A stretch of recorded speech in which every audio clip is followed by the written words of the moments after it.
Government तक हम ये बात पहुंचाएं कि भाई आप गवर्नमेंट का और पुलिस का काम है कानून को एनफोर्स करना। एनडीपीएस एक्ट है, narcotics drugs psychotropic substances act 1985, उसकी एनफोर्समेंट। फिर जो prevention of illicit trafficking act है 1988 का, जिसमें पुलिस का बहुत बड़ा हाथ है कि उनको ट्रैफिकिंग वालों के खिलाफ एक्शन लेनी है, उस पर कार्रवाई हो।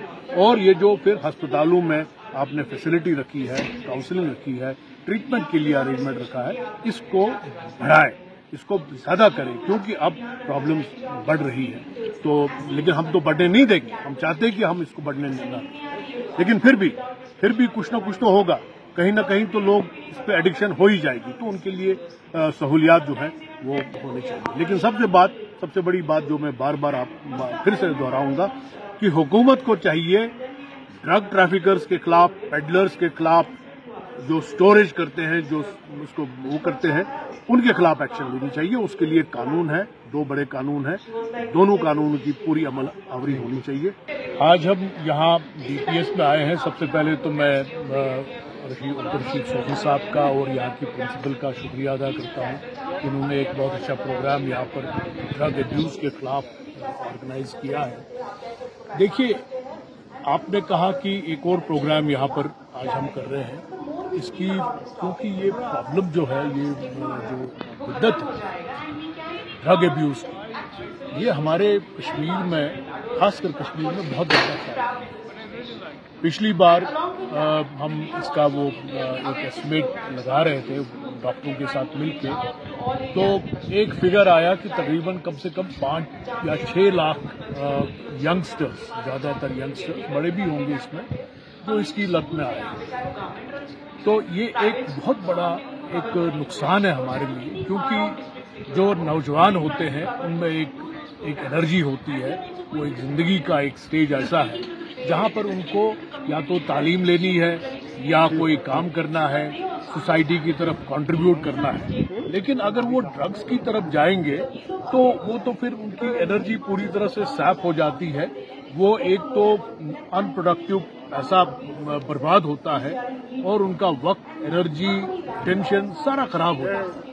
फिर उनकी वजह से उनकी फैमिली को कितनी तकलीफ होती है, अगर उनके बच्चे हैं उनको कितनी तकलीफ होती है, अगर उनके वालिदैन होते ही हैं, वालिदैन की को तकलीफ होती है, तो एक नेगेटिव इम्पैक्ट और एक हार्मफुल इम्पैक्ट उनका होता है। इसलिए हम चाहते हैं कि इस चीज को, इस ख्याल को हम आम करें, यहाँ पर एक मूवमेंट बन जाए, एक ओपिनियन घर घर बन जाए कि हमें अपने बच्चों को, अपने नौजवानों को ड्रग से दूर रखना है और इस बिद्दत से दूर रखना है। एक डॉक्टर अभी आपको बताएंगे यहाँ पर कि जो ड्रग्स लेते हैं आजकल वो इंजेक्शन के जरिए लेते हैं, उसकी वजह से इतनी बीमारियां हो सकती हैं। और सबसे बड़ी बीमारी, सबसे एक जानलेवा बीमारी जो होती है वो हेपेटाइटिस बी, जो अक्सर नीडल के जरिए स्प्रेड होती है, अपार्ट फ्रॉम अदर डिजीज। तो इसमें उस आदमी का जो ड्रग्स लेता है उसको खुद का नुकसान है, उसकी सेहत को खतरा हो सकता है, उसकी जान को खतरा हो सकता है और उनकी फैमिली तबाह हो जाती है। तो ऐसी बर्बादी और इस तरह से सोसाइटल लॉस, सोसाइटी को एक जो लॉस होगा, एक जो सोसाइटी में एक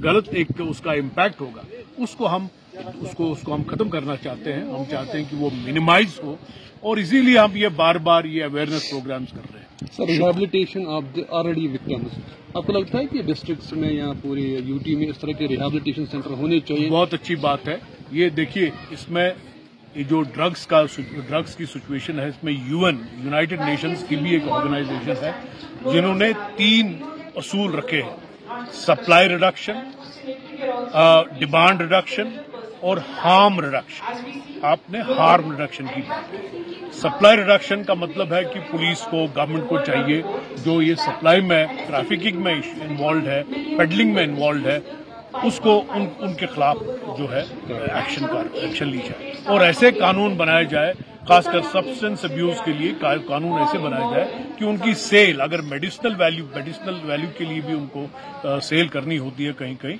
तो उसको पूरी तरह से रेगुलेट किया जाए। इसका मतलब है सप्लाई रेगुलेट हो या तो मना हो, बैन हो या अगर कोई चीज सप्लाई करनी भी है मेडिकल उसके जरिए मेडिकल वैल्यू क्योंकि उसकी मेडिकल यूटिलिटी होती है तो उसको कंट्रोल करना। दूसरा है डिमांड के लिए हम जैसे यहाँ आए हैं हम चाहते हैं कि अगर लोग ना लें तो डिमांड ऑटोमेटिकली कम हो जाएगी। हमें उसके लिए बहुत ज्यादा मेहनत करनी है, अवेयरनेस पैदा करनी है, घर घर पैदा करनी है ताकि इसकी डिमांड ना हो। और तीसरी बात है हार्म रिडक्शन, जो आपने कहा अगर खुदा न खास्ता किसी को लत पड़ जाती है, इसमें एडिक्शन आ जाती है तो उसके लिए क्या फैसिलिटीज हुकूमत ने रखी है, क्या ड्रग एडिक्शन सेंटर है, क्या काउंसलिंग है, क्या अस्पताल में ट्रीटमेंट। कुछ लोगों को तो ट्रीटमेंट चाहिए।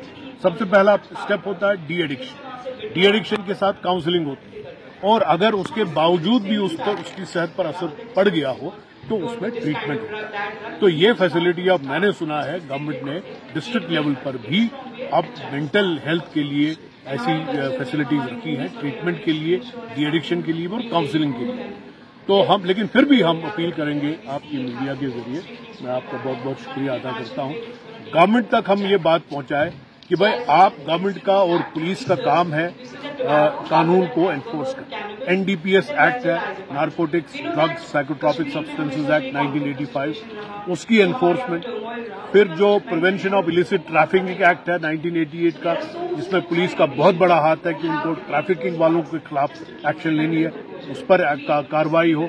और ये जो फिर अस्पतालों में आपने फैसिलिटी रखी है, काउंसलिंग रखी है, ट्रीटमेंट के लिए अरेंजमेंट रखा है, इसको बढ़ाएं, इसको ज्यादा करें क्योंकि अब प्रॉब्लम्स बढ़ रही है। तो लेकिन हम तो बढ़ने नहीं देंगे, हम चाहते हैं कि हम इसको बढ़ने नहीं दें, लेकिन फिर भी कुछ ना कुछ तो होगा, कहीं ना कहीं तो लोग इस पे एडिक्शन हो ही जाएगी, तो उनके लिए सहूलियात जो है वो होनी चाहिए। लेकिन सबसे बड़ी बात जो मैं बार बार फिर से दोहराऊंगा कि हुकूमत को चाहिए ड्रग ट्रैफिकर्स के खिलाफ, पेडलर्स के खिलाफ, जो स्टोरेज करते हैं, जो उसको वो करते हैं, उनके खिलाफ एक्शन लेनी चाहिए। उसके लिए कानून है, 2 बड़े कानून हैं, दोनों कानून की पूरी अमल आवरी होनी चाहिए। बहुत बहुत